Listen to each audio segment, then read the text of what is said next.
big hello to all my sweethearts who are watching this video out there. मी मानसी सर्वांचं स्वागत करते. आजच्या session मध्ये आपण festivals of north east India ह्या चॅप्टर वाचायची सुरुवात करूया. यामध्ये नॉर्थ ईस्ट इंडिया म्हणजे ईशान्य भारत इकडे जे आहे कोणते फेस्टिवल्स कोणते सणवार मनवले जातात याच्या बाबतीत आपण वाचणार आहे. तर चला without wasting time we will read the chapter festivals of northeast India. So as you can see, this is the chapter festivals of northeast India. आपण स्टार्ट करूया आता. Read about how different festivals are celebrated in the northeastern states of India.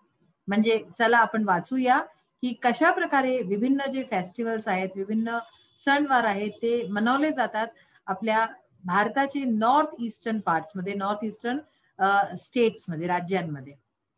The northeast region of India, consisting of 7 states, is a place of diverse cultures. आता काय सांगतात की जो आपल्या भारताचा नॉर्थ ईस्ट पार्ट आहे जो रिजन आहे त्याच्यात कन्सिस्टिंग ऑफ 7 स्टेट्स 7 स्टेट्स आहे 7 राज्य आहेत त्याच्यामध्ये. तर तो असा place is a place of diverse cultures. Diverse म्हणजे काय ऑफ ग्रेट व्हरायटी. खूप व्हरायटी मिळेल इथे आपल्याला कल्चर्सची म्हणजे संस्कृती विविध प्रकारची संस्कृती आहे या एवढ्या रिजन मध्ये नॉर्थ ईस्ट रिजन मध्ये. The different communities and tribes celebrate their unique festivals with great enthusiasm and joy. तर जे वेगवेगळे कम्युनिटीज आहेत समुदाय आहे आणि जे ट्राइब्स आहेत ज्या जनजात्या वगैरे आहेत त्या जे आहे आपले युनिक फेस्टिवल्स. युनिक म्हणजे काय एकदम जे वेगळं असतं जसं हिंदीत शब्द आहे हटके. ठीक आहे ना. वन ऑफ इट्स काइंड मॅचलेस जे मॅचलेस आहे जे कोणाशीच मॅच नाही करत आपल्या प्रकारमध्ये एकच आहे. तर हे जे कम्युनिटीज आहे आणि ट्राइब्स आहेत तर हे जे विविध प्रकारचे जे समुदाय आहे आणि जे जनजाती आहेत सेलिब्रेट देअर युनिक फेस्टिवल्स ते आपले जे युनिक फेस्टिवल्स आहेत जे आपल्या प्रकारमध्ये एकच आहेत असे प्रकारचे जे त्यांचे सण आहेत ते with great enthusiasm and joy. तर अशा प्रकारचे सण आपले खूप छान तरीक्याने मनवतात खूप खुशीनी आणि एन्थुसियाझमनी. एन्थुसियाझम म्हणजे काय प्रफुल्लतेने मनवतात. Many of their festivals are based on agriculture. तर ह्यांचे बहुतेक करून जितकेही फेस्टिवल्स आहेत जास्त तर फेस्टिवल्स ह्यांचे सण जे आहेत ते ऍग्रिकल्चर म्हणजे शेतीवारी जी असते त्यांच्यावरती अवलंबून असतं त्याच्यावरती बेस्ड असतात. And no celebration is complete without the traditional music and dance. आणि अशाच प्रकारे त्यांचा कोणताही सेलिब्रेशन त्यांचा कोणताही उत्सव जो आहे तो ह्यांच्या जो पारंपरिक नृत्य असतो आणि संगीत असतो त्याच्या बगैर अधुरा आहे तो त्याच्या बगैर कम्प्लीट नाहीये. Blessed with lush greenery. Lush म्हणजे काय झालं रिच. ग्रीनरी म्हणजे काय हिरवळ. तर म्हणजे खूप जास्त जिथे हिरवळ आहे अशा प्रकारे ब्लेस्ड आहे जे. And the mighty river Brahmaputra. आणि जिथे खूप अशी मायटी म्हणजे खूप चांगली खूप मोठी रिव्हर जी ब्रह्मपुत्र नदी आहे ती आहे. The people of Assam have a lot to celebrate. तर अशा प्रकारची जागा जिथे खूप हिरवळ आहे आणि ब्रह्मपुत्र नदी आहे जे आसामचे जे लोक आहेत त्यांना have a lot to celebrate. त्यांना खूप काही आहे सेलिब्रेट करायला म्हणजे मनवाय करता.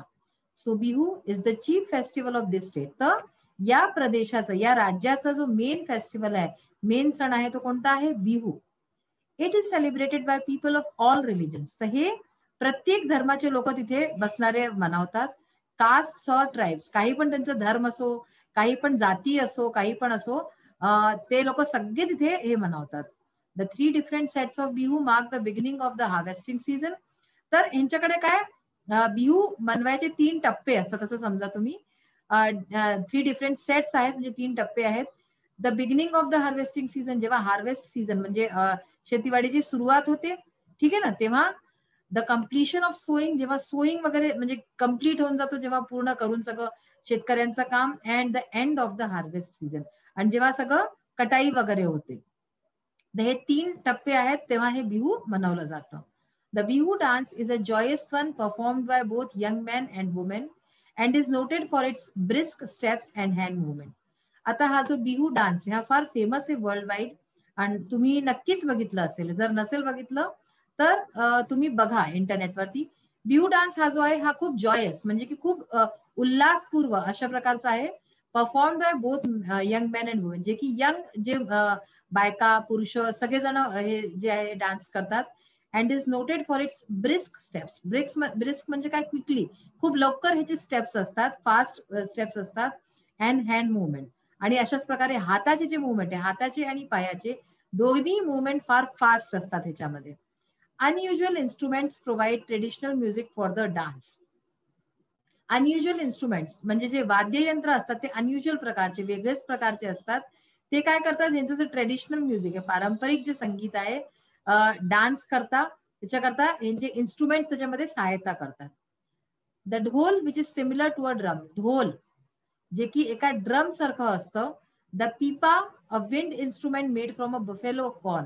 बफेलो हॉर्न एक असतं. पिपा नावाचं एक विंड इन्स्ट्रुमेंट म्हणजे की जसं की सपोज करा जसं बासुरी असते ना आपली, तर बासुरी पण आपलं ते विंड इन्स्ट्रुमेंट आहे, त्यामध्ये आपण बोटांनी असं करतो, शहनाई. ठीक आहे, तर अशाच प्रकारे पिपा असतो एक विंड इन्स्ट्रुमेंट. हे बफेलोच्या हॉर्न, बफेलो म्हणजे काय, जी भैंस असते तर तिच्या हॉर्नशी बनतं. Cymbals and a bamboo clapper. तर buffalo horn, cymbals and a bamboo clapper हे सगळं त्यांचे इन्स्ट्रुमेंट्स आहेत जे वाजवतात, वाद्ययंत्र. The songs have been handed down through many generations. आता यांचे जे गाणे जे ह्या सेलिब्रेशन्स मध्ये हे म्हणतात आपले डान्स वगैरे करताना, हे जे आहे हँडेड डाऊन म्हणजे काय, passed on to a later generation. आपण कितीकण वस्तू आहे जनरेशन दर जनरेशन म्हणजे प्रत्येक जी आपली पिढी दर पिढी पुढे वाढवतो कोणत्या ना कोणत्या प्रकारे. तर त्याचंही हे सणवार जे आहे हे मुख्य जो आहे हा तरीका असतो. ठीक आहे ना. तर हे जे गाणे आहेत हे अशाच प्रकारे हँडेड डाऊन, हे पिढी दर पिढी पुढे वाढले आहेत थ्रू मेनी जनरेशन, किती पिढींपासून येतात ते. Bihu competitions held all over Assam attract visitors and local alike in large numbers. तर बिहूचे जे कॉम्पिटिशन्स आहेत, बिहूचे जे प्रतियोगिता आहेत, हे पूर्ण आसाममध्ये होतात. आणि ह्याच्या कारणाने जितकेही व्हिजिटर्स आहेत, बाहेर येणारे जे लोक आहेत ते पण अट्रॅक्ट होतात, त्याच्याशी आकर्षित होऊन येतात. आणि लोकल्स जे राहणारे असतात त्यांनाही लार्ज नंबर्स मध्ये तिथे येतात ते लोक. Living further north in the mountainous region of the Himalayas, Arunachal Pradesh finds a mention in the ancient literature of the Puranas and the Mahabharata. आता आपण अनेक पुढे जाऊ, फर्दर नॉर्थ, नॉर्थ कडे जाऊ. तर माउंटेनस रिजन म्हणजे पहाडी जो इलाका आहे हिमालयाचा, अरुणाचल प्रदेश जो की आहे अरुणाचल प्रदेश, ह्याचा मेन्शन, ह्याचा जो आहे एक मेन्शन आल्याचा एक उल्लेख आला आहे एन्शंट लिटरेचर मध्ये. म्हणजे जे आपले पौराणिक जे आपले साहित्य आहे, जसं की पुराण आहे, महाभारत आहे, त्याच्यामध्येही याचा उल्लेख येतो अरुणाचल प्रदेशचा.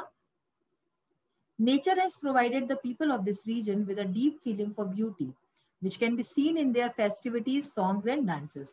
तर इथे जर तुम्ही पाहिले भरभरून निसर्गाचं जे आहे सुंदरता आहे सगळी.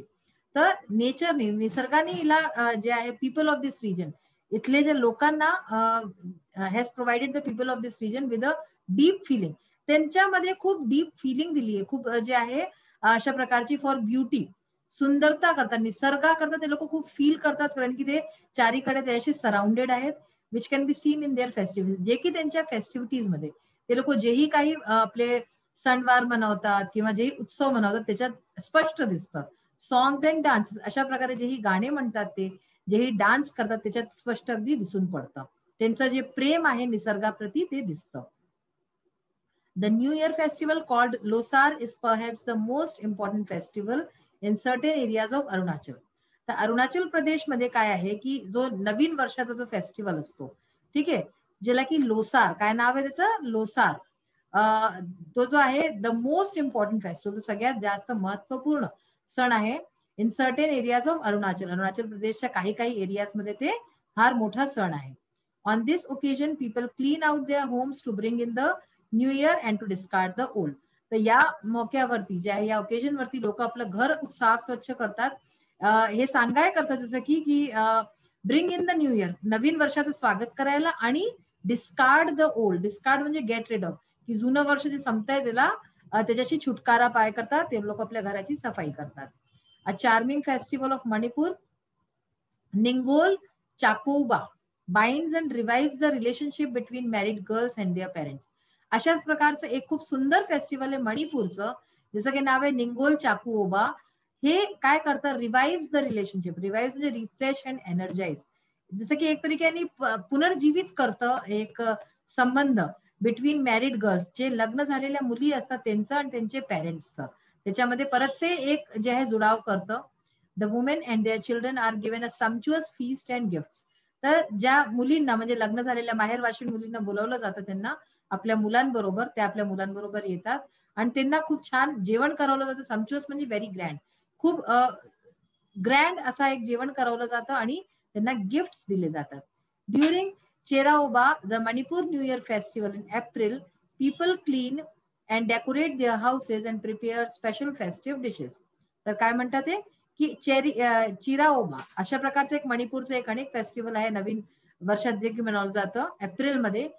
तेव्हा काय करतात लोक, आपल्या घरांना साफ करतात, डेकोरेट करतात, त्याला सजवतात आणि खूप छान छान डिशेस बनवतात. As part of the ritual, the villagers climb the nearest hilltops, for they believe that this will help them rise to a higher plane in this life. आणि एका जसं की त्यांचं कोणतं रिच्युअल असतं, आपले कोणते कोणते परंपरा असतात ना, तर असं त्यांचं मानणं आहे की ते गावचे लोक जे आहेत ते हिल टॉप्स वरती जातात, म्हणजे पर्वतावरती चढतात आणि त्यांचं असं मानणं आहे की असं करून जे आहे त्यांचंही लाईफमध्ये उन्नती होईल आणि तेही आणि वरती जातील. We will continue to read the chapter in our next session. Now we will see the English workshop. English workshop मध्ये सेकंड क्वेश्चन आहे तुमचा, correct the wrongly spelled words from the lesson and make a word chain of nouns with them.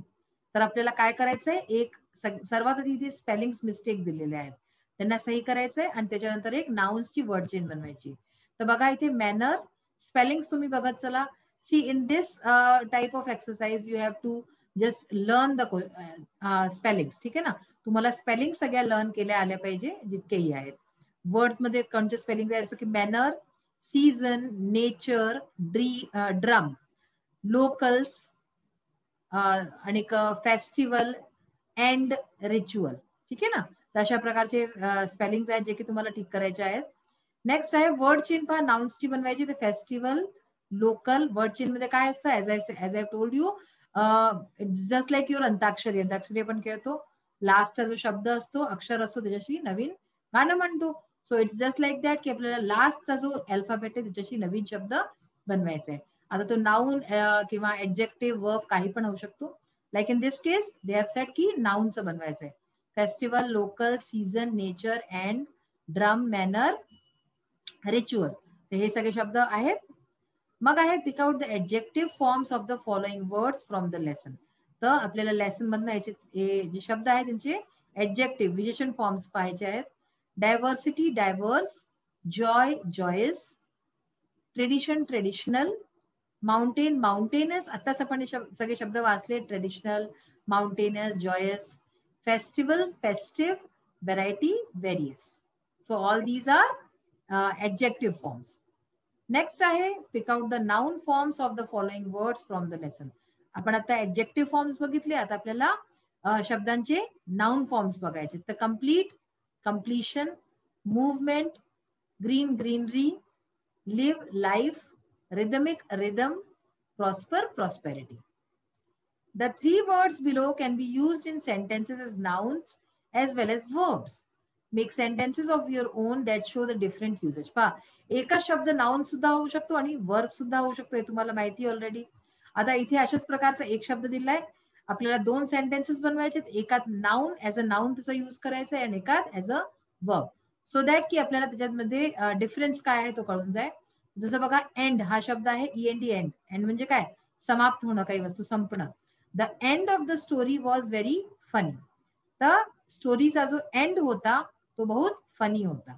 म्हणजे end म्हणजे काय, शेवट. So इथे हा काय आहे, एंड म्हणजे नाउन आहे हा. एंड आता एज अ वर्ब युज करू, the function ended with national anthem. आता या सेंटेन्स मध्ये काय आहे, आपला वर्ब वॉज. ठीक आहे, the end of the story was very funny आणि the function ended with national anthem. So इथे एंडेड हा एक वर्ब आहे. नेक्स्ट शब्द आहे आपला डान्स. तो डान्सला एज अ नाउन आपण युज करू, she is practising salsa dance. तर इथे practising this is a verb. ठीक आहे ना, आणि डान्स हा काय नाउन, साल्सा डान्स. तर साल्सा हा एक डान्सचा प्रकार आहे आणि dance as a verb, all of them danced to their hearts content. इथे हा वर्ब आहे. Harvest, noun. Farmers are extremely busy during harvest. तर इथे काय, आर आणि बिझी. ठीक आहे ना. मग बघा, हार्वेस्ट हा नाउन झाला. Harvest as a verb, they harvest their crops. तर इथे हार्वेस्ट ॲज अ वर्ब झालं. तर आज पाहिलं आपण की ग्रामरच्या आज काही विशेष आपण गोष्टी पाहिल्या ज्या की आपल्याला ज्या तुम्ही जेव्हा पेपर द्यायला तेव्हा तुम्हाला फार जास्त कामास येतील. आजचं सेशन इथे सेंड होते. नेक्स्ट सेशन मध्ये आपण पाहूया की चॅप्टर मध्ये आणि कोणते कोणते सणवार सांगितले वेगवेगळ्या स्टेट्सचे. So till then, bye, have a nice day, be happy, be healthy, be safe. Thank you.